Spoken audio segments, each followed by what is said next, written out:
আশুতি বানে বিষধর সাপের কামড়ে মৃত্যু অঙ্গনারী শিক্ষিকার। দক্ষিণ 24 পরগনার কালীতলা আশুতি থানার অন্তর্গত খানবেড়িয়া কাচারি বাগান এলাকার বাসিন্দা। লাইক শেয়ার ফলো করুন ফেসবুকে rgm.news। আশুতি বানে বিষধর সাপের কামড়ে মৃত্যু অঙ্গনারী শিক্ষিকার। দক্ষিণ 24 পরগনার কালীতলা আশুতি থানার অন্তর্গত খানবেড়িয়া কাচারি বাগান এলাকার বাসিন্দা আজমিরা বিবি, বয়স 58। আশুতি বানে তৃণমূলে পঞ্চায়েত সমিতির প্রাক্তন সদস্য ও পঞ্চায়েত কর্মাধ্যক্ষ ছিলেন। এছাড়াও তিনি অঙ্গনারী শিক্ষিকা রাতে বাড়ির পেছনে খাবারের প্যাকেট ফেলতে গিয়ে বিষধর সাপের কামড়ে আহত হন। শিক্ষিকা বাড়ি ফিরে পরিবারের লোকজনকে জানান, কালো রঙের একটি সাপ আমার পায়ে কামড়েছে। এরপর শিক্ষিকার প্রচণ্ড পেটে যন্ত্রণা হতে থাকে। পরিবারের লোকজন তড়িঘড়ি চিকিৎসার জন্য বেহালার বিদ্যাসাগর হাসপাতালে নিয়ে যাওয়া হলে তার অবস্থার অবনতি হওয়ায় কলকাতা চিত্তরঞ্জন হাসপাতালে রেফার করা হয়। চিকিৎসা চলাকালীন মৃত্যু হয় শিক্ষিকা আজমিরা বিবির। এরপর দিবাকর নস্কর নামে সোশ্যাল ওয়ার্কার ঘটনাস্থলে পৌঁছে বিষধর সাপের খোঁজ শুরু করলে দেখা পাওয়া গেল না সাপের। বিষধর সাপের কামড়ে মর্মান্তিক মৃত্যুতে শোকের ছায়া পরিবারে।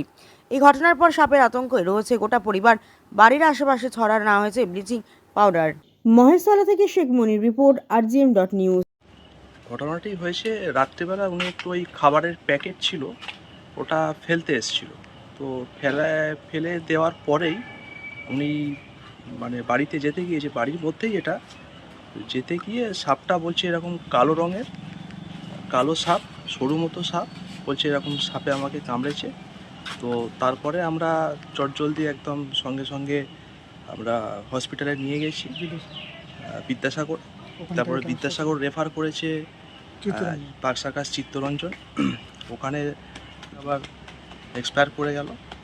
অনেক চিকিৎসা চলাকালীন এক্সপায়ার করে গেছে। আপনার বয়স কেমন?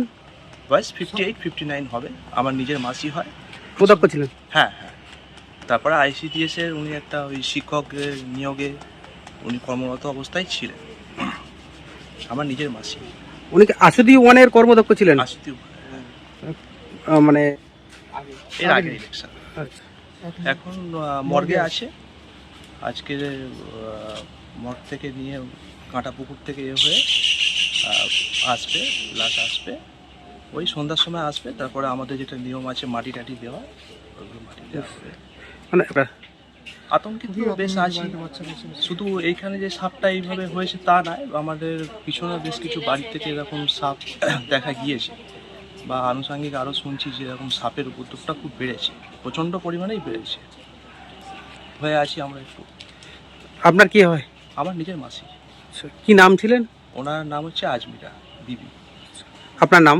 আমার নাম রিন্টু, ডাকনাম। ভালো নাম জাহিরুল মোল্লা। এই জায়গাটার নাম? এটা হচ্ছে আশুতি খানবেড়িয়া কাচারি বাগান। সাপের সম্বন্ধে যেটা বলবো, যেখানে সাপ কামড়েছে বাড়ির বাইরে, সম্ভবত সাপের গায়ে পা না পড়লে সাপটা কামড়াতো না। সাপটা সম্ভবত কালার সাপ। কামড়াতে হসপিটালেও গিয়েছিল, হসপিটালে ট্রিটমেন্টও হয়েছে, সেই কারণে ওখানে মারাও গেছে। ওখানে আজকে আমি এসেছি। সাপের যে জায়গাটা কামড়েছিল ওখানে কিছু আবর্জনা ছিল, সেগুলো আমি খুব পরিষ্কার করে দেখলাম, পাওয়া যায়নি সাপটাকে। আর সাপে কামড়ালে সঙ্গে সঙ্গে হসপিটাল, কিন্তু এরা সঙ্গে সঙ্গে হসপিটাল করেছে, প্রজাবিদ্যা করেনি। জানি না কীভাবে মারা গেল।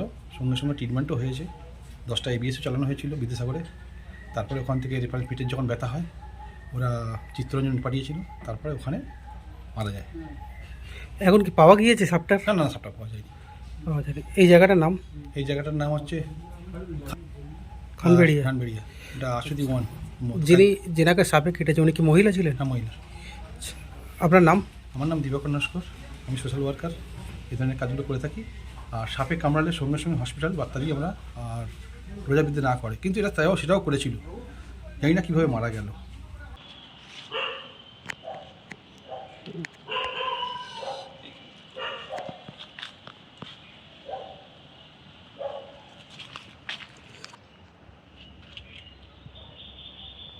কাল থেকে কিছু শোনায়নি। না হাত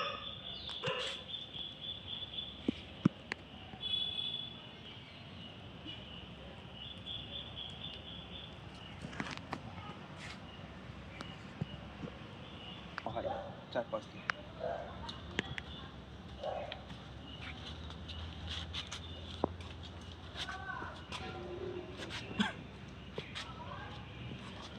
কালকে পাউডার ভিডিও করে দিইনি।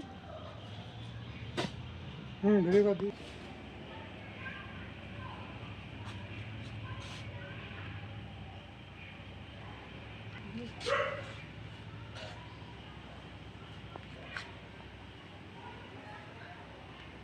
আপনার বাড়ি, অফিস এবং দোকানকে সুরক্ষিত রাখুন টোটাল সিকিউরিটি সলিউশনের সাথে।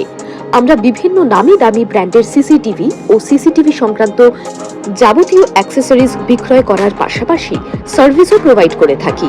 টোটাল সিকিউরিটি সলিউশন একটি নির্ভরযোগ্য প্রতিষ্ঠান যা 24/7 সার্ভিস প্রোভাইড করে থাকে।